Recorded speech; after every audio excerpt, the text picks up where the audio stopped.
Hello YouTube modelers, want to do a quick mail call. Received a shop card from Kurt over at KH Model Works.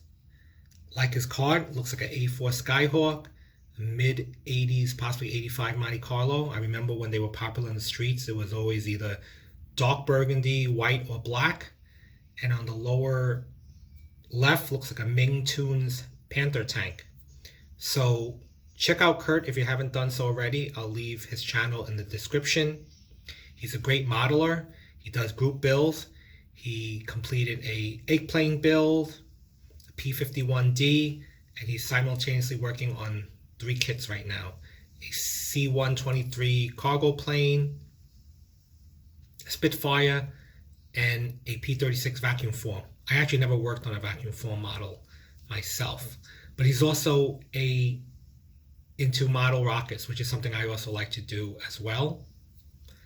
So I might release a video maybe in the future on how to make rockets with just household items. Hello YouTube modelers. So today is going to be another revisit video of a model kit I built a while ago. It is the AMT X-wing Fighter. I don't have the box, but I found it online, so that's one of the thumbnail images. It was a starter pack, so it came with the acrylic paint and a tube of non-toxic paint and some paint brushes. Now, I very rarely use acrylic paint because I usually like to use enamel, but acrylic paint is good for weathering. So in this case, because it came with the set, I used it. So I had this hanging up. It did come with a display stand, but I think I threw out the display stand. I opted for the landing gear down. So on the table it looks good, but probably hanging up it doesn't look as cool. But the wings do open up, as all X-wing fighters should.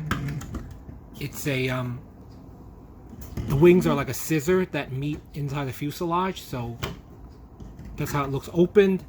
But on the landing gear, the X-wing can't open as much like that, because once the weight is on the landing gear, the wings kind of fold up a little bit. But I really don't do much weathering, but I knew I didn't want the X-wing to be factory fresh, so I just randomly put specks, scratches, and markings. Figure if it's flying light speed through space, all the space debris and garbage. But right before making this video, I did take some flat black enamel paint and some paint thinner, and I did all the panel line accents, which I'll include at the end of this video. I actually used a brush that started to fray on me, but usually you just use a very thin brush. You could buy the Tamiya panel line accent, but I just use regular flat black paint and I thin it out myself. You just have to play with the viscosity. But here it is. The canopy is extraordinarily white, so maybe the backstory is some rebel scum had his canopy damaged and they replaced it with a NOS, new old stock canopy. But other than that, I mean, I think the proton torpedoes come out over here, and then these are the laser cannons.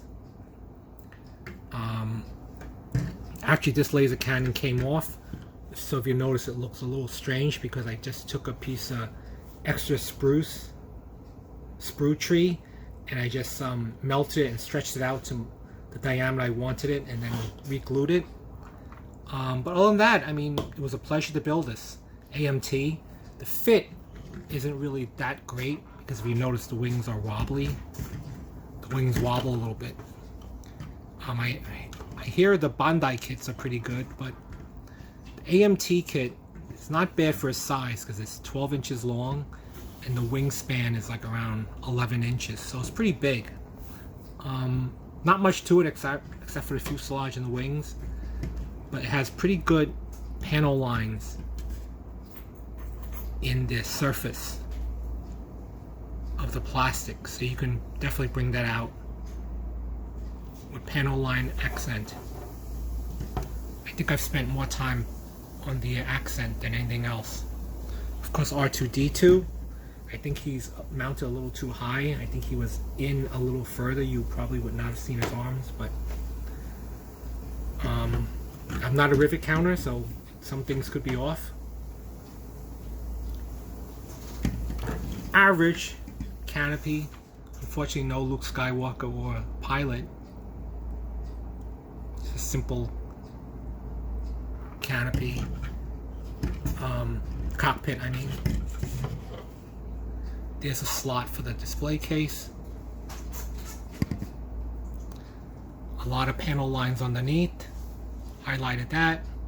Landing gear, little hydraulic or shock. One thing I did want to mention too is I opened the kit and then I put it away and I didn't assemble it for a while, so I don't know whether it was originally missing or it fell out of the box. But if you notice, in the inside, this panel this panel is missing because there's actually another panel that goes up here similar to this with the engine detail. So I'm missing one here and then another one on the inside. You see how the top has the engine detail, but the bottom is missing right over here. Here it's missing. So it's not that relevant because it's in the inside, so no one really sees it. Especially if I close up the wings. No one will see it. But I like the wings open, even though with the landing gear it looks better closed. Other than that, I mean, it's a decent average model for AMT. Usually I build the trucks and the cars for AMT, so this is a little unusual for me to buy a sci-fi or an airplane kit from AMT. Fit and finish is more like an MPC, which is slightly below average. I always felt MPC, the fit weren't always that great. But AMT, great cars, great trucks. Sci-fi, average, nice size, good panel lines. X-wing is probably my favorite out of all the fighters. The Y-wing or the B-wing. So hope you guys like this. This is slightly different from the cars that I do. But I do have it and I hung it up. I'll include stills at the end along with how I did the panel lines. So that's it for today.